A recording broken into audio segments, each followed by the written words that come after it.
Om.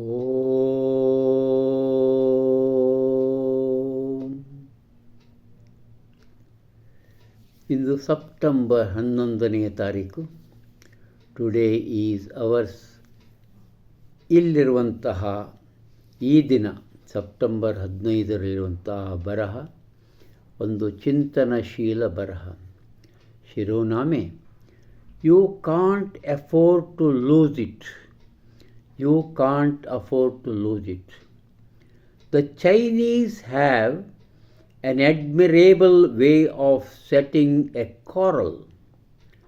The two parties are made to face each other and argue out the matter. Scores of watchful spectators sit around and watch the contest. While arguing, the first one to raise his voice or lose his temper is just to have lost. The one who kept calm is the winner. Temper is a funny thing. You can't get rid of it by losing it. ಭಾಳ ವಿಚಾರ. Another peculiar thing about temper is this: if you are in the wrong, you can't afford to lose your temper. While if you are in the right, you don't need to.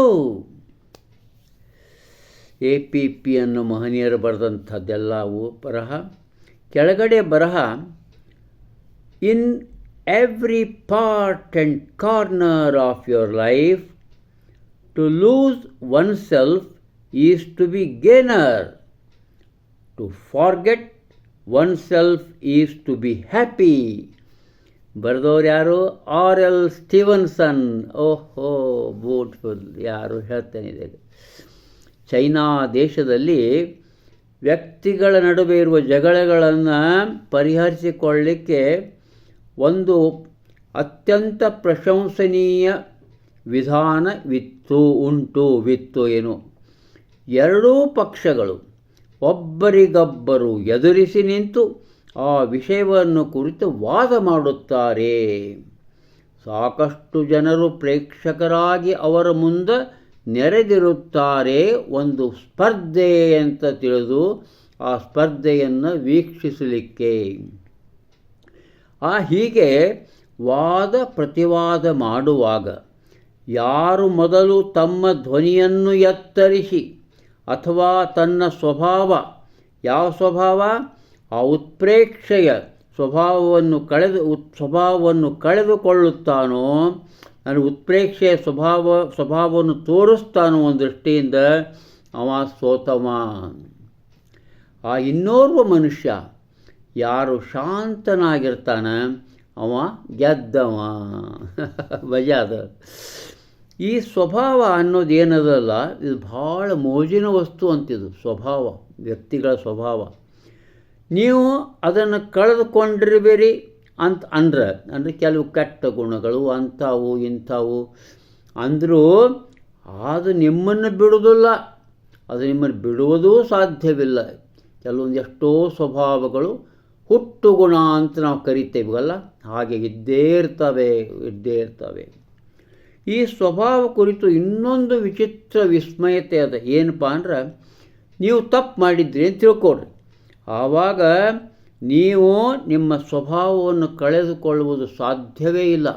ಅದು ತಪ್ಪು ಮಾಡಿಸಿದ ಅದು ಸ್ವಭಾವ ಆಗಿರೋದ್ರಿಂದ ಅದು ಉಳಿದೇ ಬಿಟ್ಟಿರ್ತದೆ. ಆದರೆ ನೀವು ಸರಿಯಿದ್ದರೆ, ನ್ಯಾಯಯುತವಾಗಿ ಇದ್ದರೆ ಅದಕ್ಕೇನು ನೀವು ಮಾಡೋ ಅವಶ್ಯಕತೆನೇ ಇಲ್ಲ. ಆ ಸ್ವಭಾವ ಸುಂದರವಾಗಿ ಉಳಿದಿರುತ್ತದೆ. ಈಗ ಅದರ ಅಂಡರ ಬರಹ ಭಾಳ ಚಂದದ. R.L. ಸ್ಟೀವನ್ಸನ್ ಅವ್ರದ್ದು ಬರಹದು. ಯಾರು R.L. Stevenson?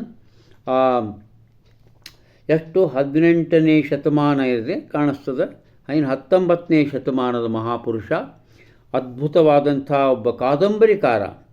A Treasure Island, Dr. Jekyll and Hyde, ಇಂಥ ಅತ್ಯುತ್ತಮವಾದ 5-6 ಕಾದಂಬರಿ ಇವತ್ತಿಗೂ ಜಗತ್ತಿನಲ್ಲಿ ಪ್ರಸಿದ್ಧವಾದ ಕಾದಂಬರಿಗಳನ್ನು ಬರೆದಂಥವ doctor Jekyll and doctor R.L. Stevenson.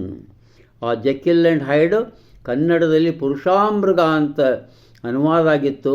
ನಾನು ಬಹುಶಃ ತರುಣನಿದ್ದಾಗನೇ ನಾನು ಅದನ್ನು ಭಾಳ 2-3 ಸರಿ ಓದಿದೆ. ಅದರಂತೆ ಅದನ್ನು ಡಾಕ್ಟರ್ ಜೆಕಿಲ್ ಆ್ಯಂಡ್ ಹೈಡ್ ಓದಿದೆ. ಇದು ಟ್ರೆಜರ್ ಐಲ್ಯಾಂಡು ಓದಿದ್ದ ನೆನಪು ನನಗೆ. ಇವ್ರು ಏನು ಹೇಳ್ತಾರೆ, 19ನೇ ಶತಮಾನದ ಸ್ಕಾಟ್ಲೆಂಡ್ನಲ್ಲಿರುವಂಥ ಕವಿ, ಸಾಹಿತಿ, ಎಲ್ಲ ಇರೋದು ಏನು ಹೇಳ್ತಾನಂತಂದ್ರೆ, in every corner of our life to lose oneself is to be gainer. ನಾವು ನಮ್ಮ ಜೀವನದ ಪ್ರತಿ ಅಂಗಗಳಲ್ಲಿ ನಾವೇನಾದರೂ ನಾವು ಕಳೆದುಕೊಂಡ್ರೆ, ನಮ್ಮ ಸ್ವಭಾವದ ರೀತಿಯಲ್ಲಿ ಅಥವಾ ನಮ್ಮ ಕೆಲಸ ಕಾರ್ಯ ಕಳೆದುಕೊಂಡ್ರೆ ನಾವು ಗೆದ್ದವರಾಗಿಬಿಡ್ತೇವಂತ.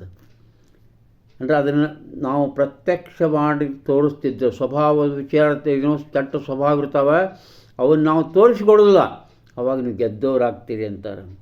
ಆವಾಗ ಅದಕ್ಕೆ ಅವರು ಒಂದೇ ಒಂದು ವಾಕ್ಯ ಚಂದ ಹೇಳ್ತಾರೆ, ನಾವು ನಮ್ಮನ್ನು ಮರೆತು ಇರುವುದೇ ಸಂತೋಷ. ನಾವು ನಮ್ಮನ್ನು ಮರೆತು ಇರುವುದೇ ಸಂತೋಷ. ಭಾಳ ಚಿಂತನಪರ ವಿಷಯದ ಇದು.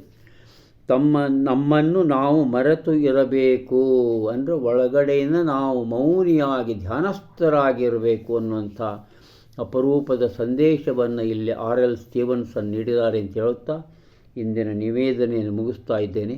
ನಮಸ್ಕಾರ.